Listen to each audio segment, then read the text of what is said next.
Hi there, and welcome back to Haunting Vales.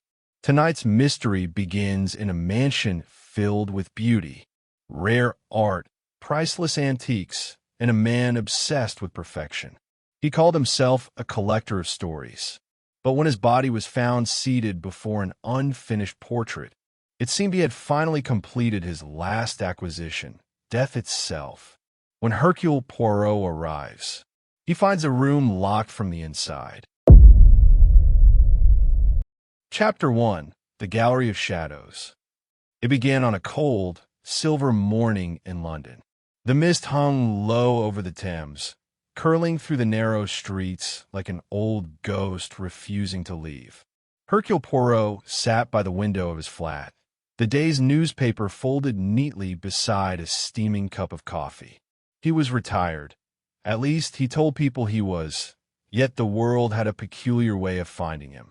Mystery, it seemed, was never content to let him rest. A sharp knock broke the quiet. Poirot looked up. His housekeeper entered, her face tight with worry. "Sir," she said softly, "there's a gentleman here. He insists it's urgent." Poirot adjusted his tie, rose, and nodded. "Show him in." The man who entered was tall, pale, and dressed with impeccable taste. A deep navy suit, black gloves, and a single diamond pin glinting at his collar. Yet something in his eyes betrayed him. Fear buried beneath poise. "My name is Arthur Bellamy," the man began, voice trembling slightly. Was a collector of fine art. My collection was known across Europe. But last night," he hesitated, "last night, my most valuable piece vanished. And someone is dead." Poirot's gaze sharpened. "You say was a collector, Monsieur Bellamy? Why the past tense?" Bellamy exhaled, his hands tightening on his gloves. "Because after last night, I am not sure I wish to own anything at all." He paused, then whispered, "It was my wife who died." The room fell silent. Even the ticking clock seemed to hesitate. Poirot leaned forward. "Tell me everything." Bellamy's home stood like a fortress of marble and shadow. A mansion overlooking the river, filled with rare paintings, sculptures, and artifacts, each worth a fortune. Yet that morning it felt cold, empty. The air inside was heavy, as though the house itself mourned. Poirot arrived just after noon. Two policemen guarded the door, their faces pale beneath their caps. Inside, a woman lay motionless upon the floor of the gallery, the collector's gallery, as it was known in society. Her name was Evelyn Bellamy, and she had been struck once with surgical precision at the back of her head. Poirot stood still, observing. His eyes traced the details others overlooked. The faint dust upon the frame of a missing painting, the scent of turpentine in the air, the subtle drag marks on the Persian rug. A police inspector approached. "Accident, maybe." The lady slipped, hit the marble edge. "We found no forced entry." Poirot shook his head. "No, Inspector. This is not an accident. This is an ending, one carefully arranged." He turned to Arthur Bellamy, who stood by the doorway, trembling. "Tell me about the missing piece." Bellamy swallowed. "It was called The Silent Watcher, a painting from the early 19th century. Anonymous artist, only one of its kind. I bought it 6 months ago after years of searching. It fascinated my wife. Almost too much." Poirot's brow furrowed. "And this painting, what made it so rare?" "The story," Bellamy said. "They say every collector who owned it died suddenly, and that the painting always reappeared at auction soon after. I thought it superstition, but Evelyn began to change. She would sit in front of it for hours, whispering, as though the figure in the painting spoke back." Poirot felt a chill move down his spine. He walked slowly through the gallery. The walls were lined with treasures, a marble bust of an emperor, a tapestry faded by centuries, an empty space where the painting had hung. Poirot noticed the outline of its frame upon the wall, clean and bright compared to the dust surrounding it. Recently removed. He knelt, examining the carpet below. There were faint footprints, small, delicate, not the heavy boots of policemen, but a woman's heels. They led from the painting's place toward the doorway where Evelyn's body had fallen. He rose quietly. She did not slip, he murmured. She ran from something or someone. Poirot turned toward Bellamy. Your staff, monsieur. I must speak to them all. The household gathered in the main hall. The butler, Mrs. Wren, the maid, Clara, the art restorer, Mr. Dorian Hale, and Bellamy himself. Their faces revealed more than their words. Mrs. Wren was anxious, eyes darting to the gallery door. Clara was pale, avoiding everyone's gaze. Dorian Hale, the restorer, stood apart, calm, observant, almost too composed. Poirot began softly. Mrs. Wren, where were you last night? She wrung her hands. In my quarters, sir. I heard raised voices, Mr. and Mrs. Bellamy arguing again. About that painting. Bellamy looked away. Poirot continued. Clara, the maid stammered. I saw Mrs. Bellamy around 11. She was still in the gallery. I asked if she needed anything. She said no. She told me she was almost ready. Poirot tilted his head. Almost ready for what? Clara's eyes filled with tears. She didn't say. Lastly, Poirot faced Dorian Hale. You are the restorer. You touched the painting, perhaps. Hale similait faintly. Yes. I examined it 2 weeks ago.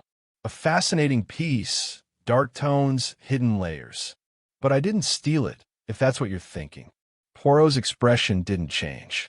And where were you last night? In my studio. I work late. Alone. Poirot nodded, his eyes drifting toward Bellamy once again. You said your wife changed after acquiring the painting.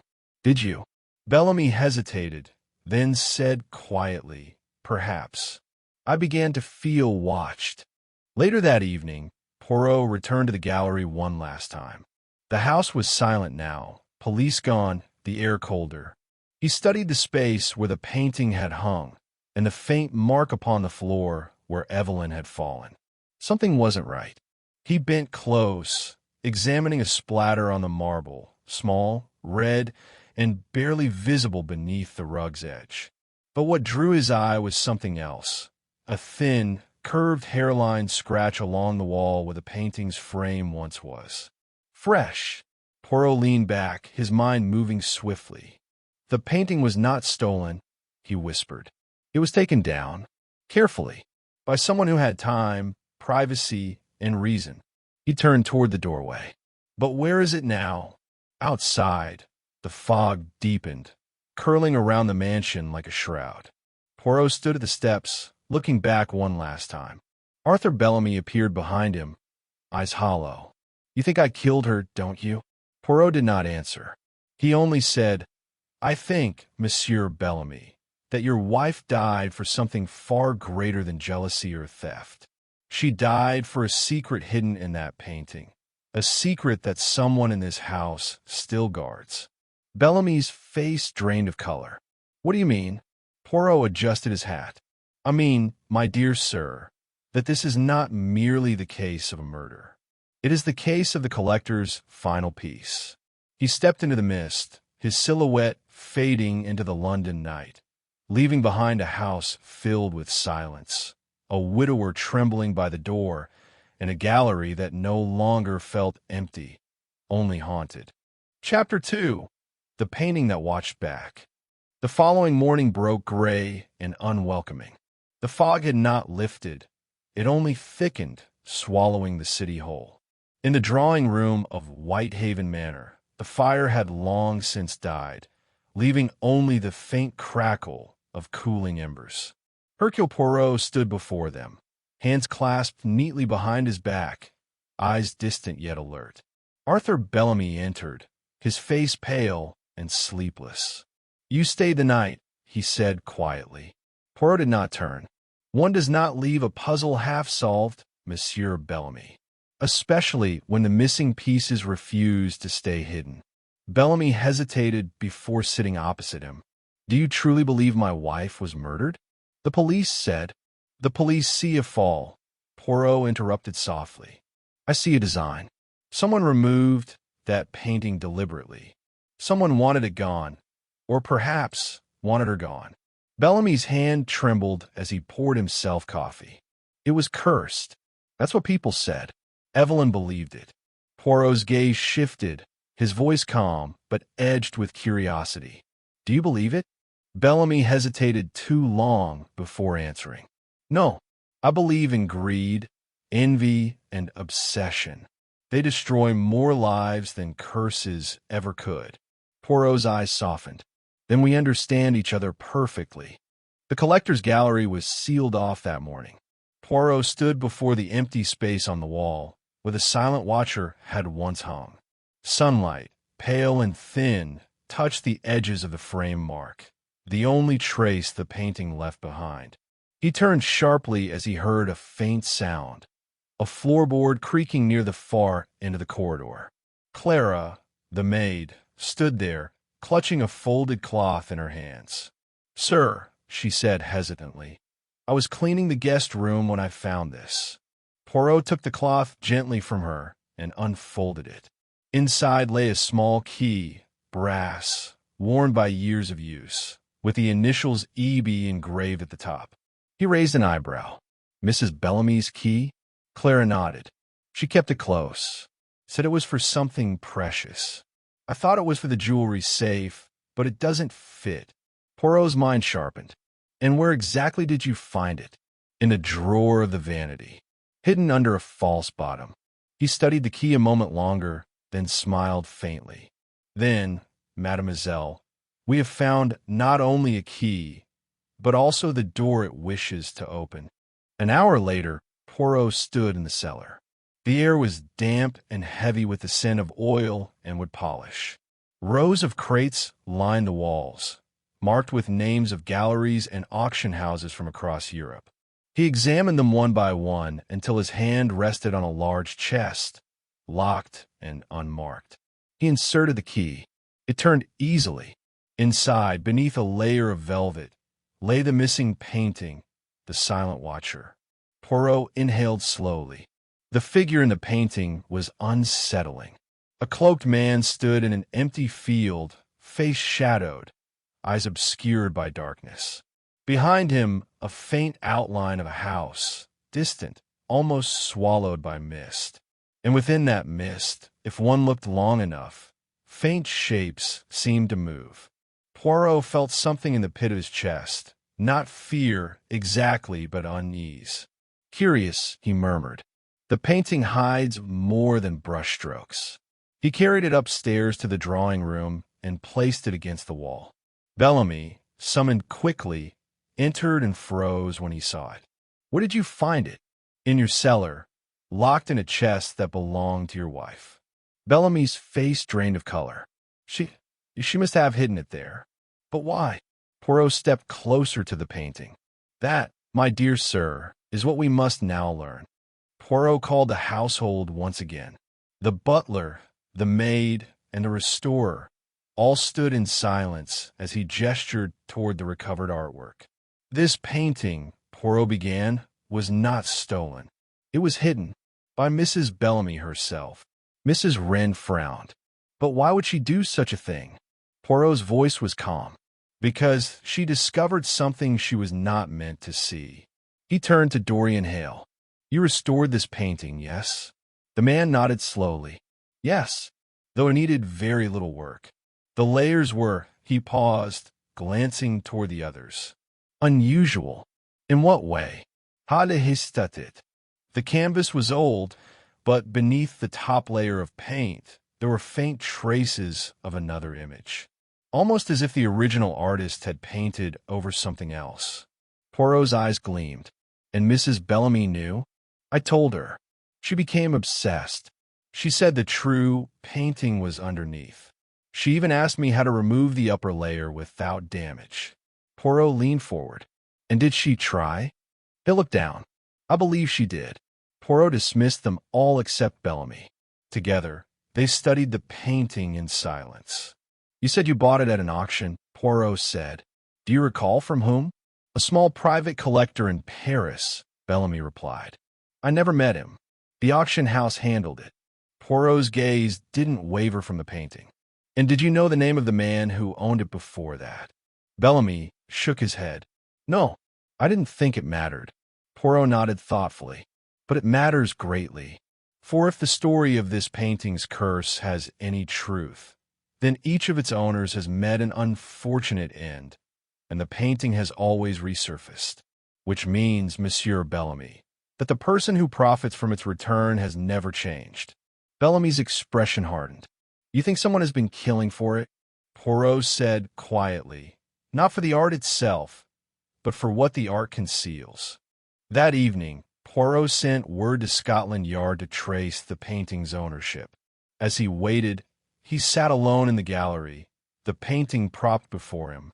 The fire crackled faintly, and the shadows stretched long across the floor. The figure in the painting seemed to stare back, faceless, watchful.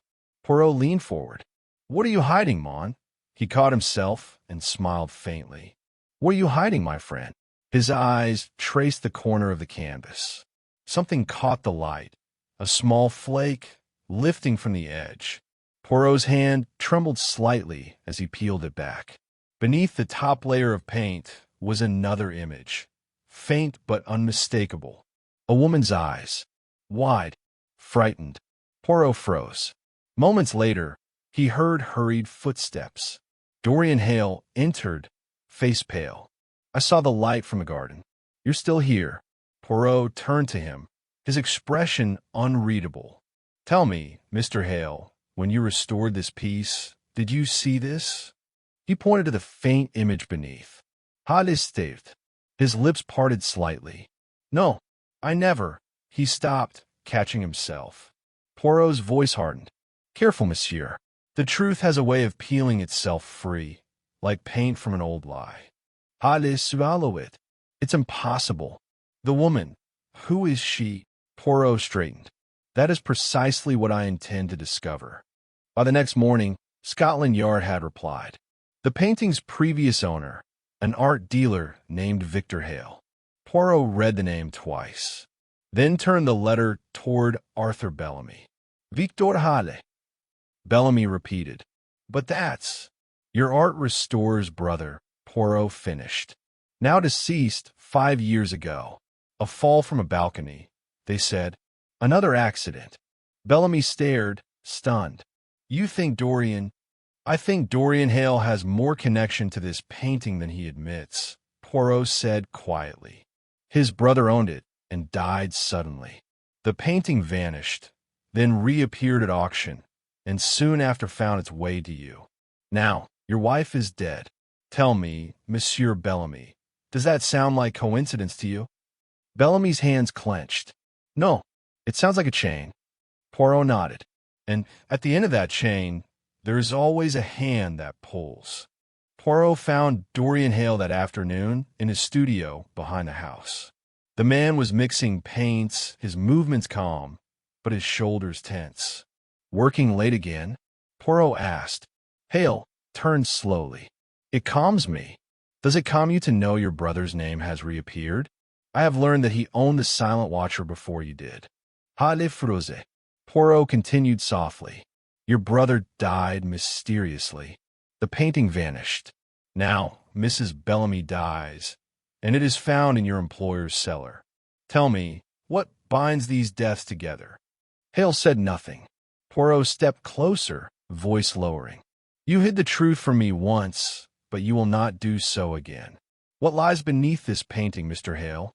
Hale met his gaze, and for the first time, the calm cracked. You don't understand, he said hoarsely. You think it's about art or money. But it's not. It's about what's trapped beneath those layers. My brother believed he could free it. Evelyn thought the same. And now, he stopped, trembling. Poirot's tone sharpened. And now she is dead. Hale's hand shook. Then stop looking, detective. Stop before it takes you to. He turned away, leaving Poirot in silence. Poirot stood alone in the studio.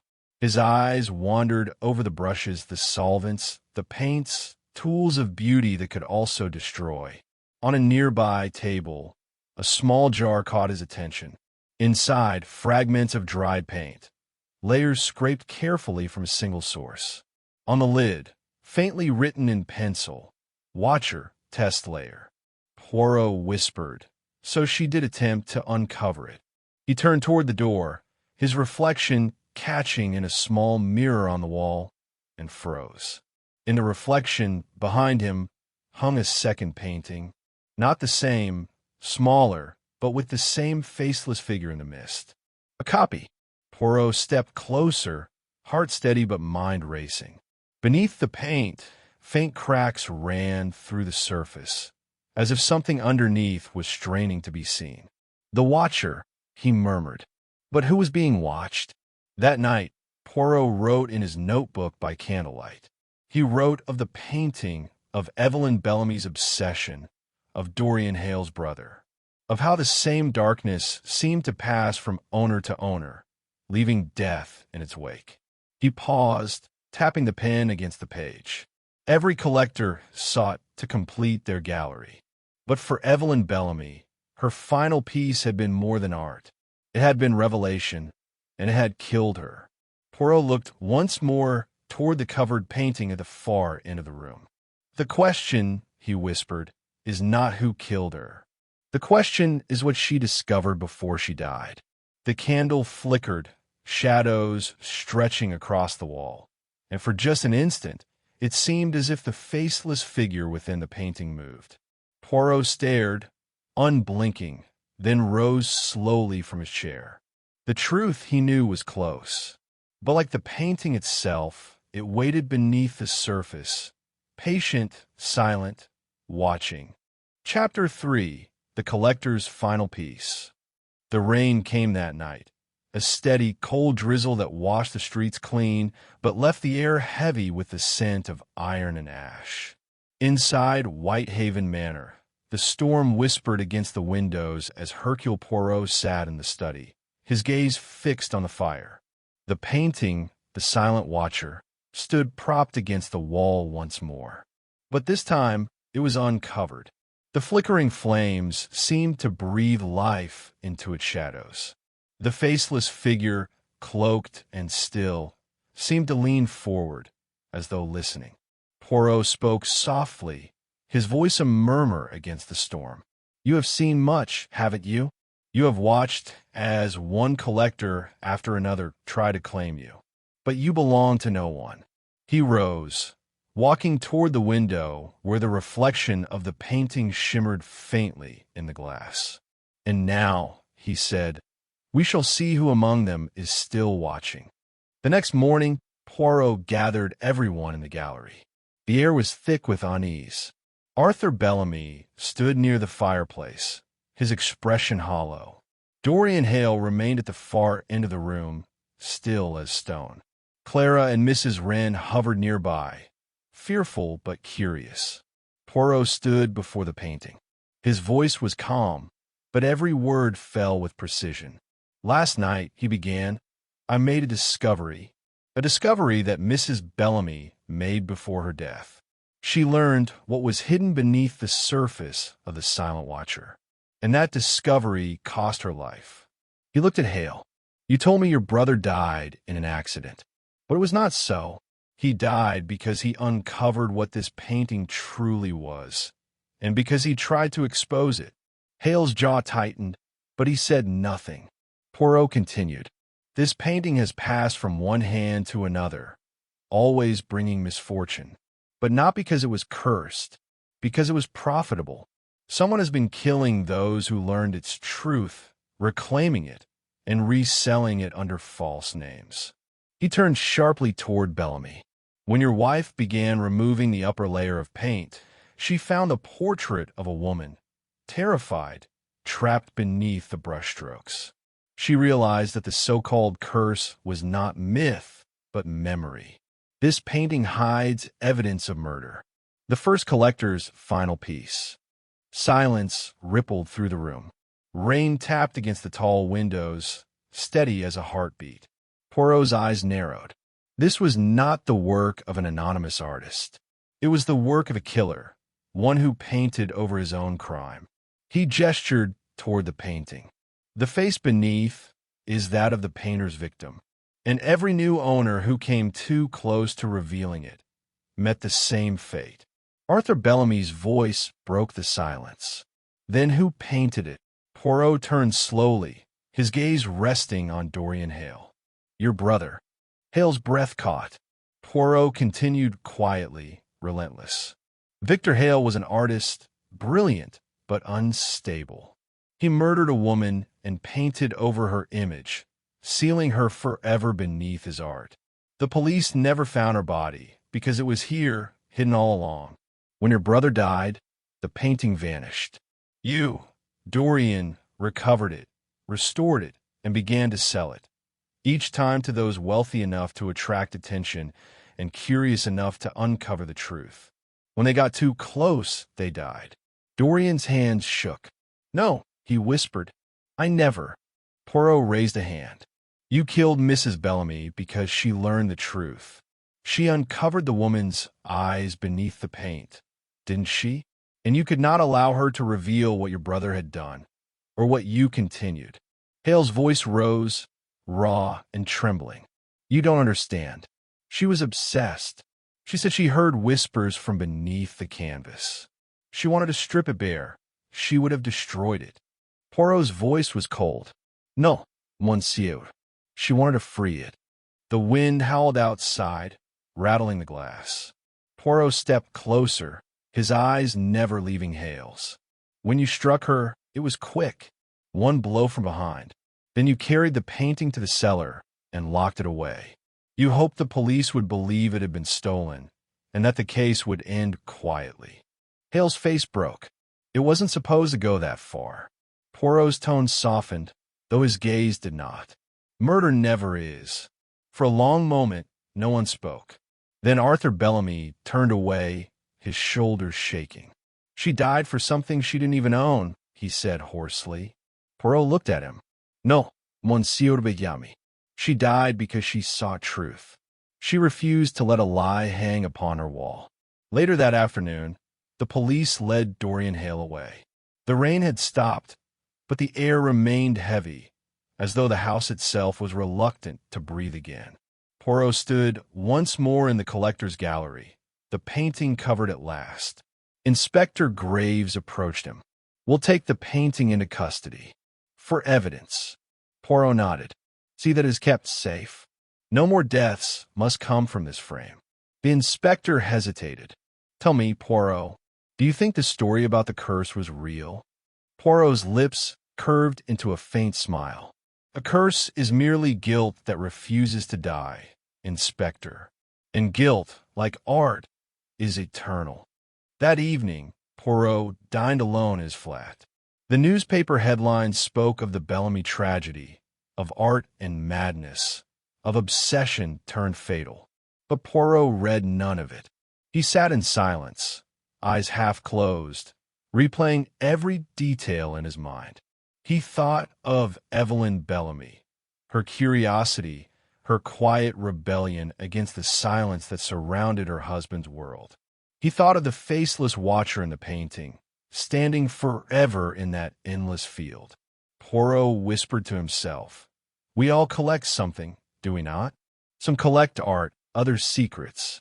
But in the end, every collector must face their final piece. He rose, extinguishing the lamp.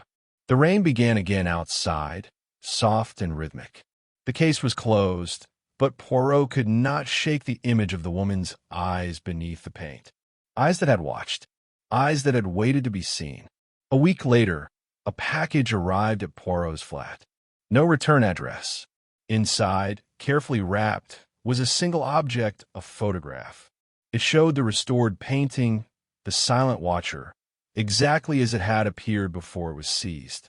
But something was different. In the background, where once there had been only mist, there was now a faint figure.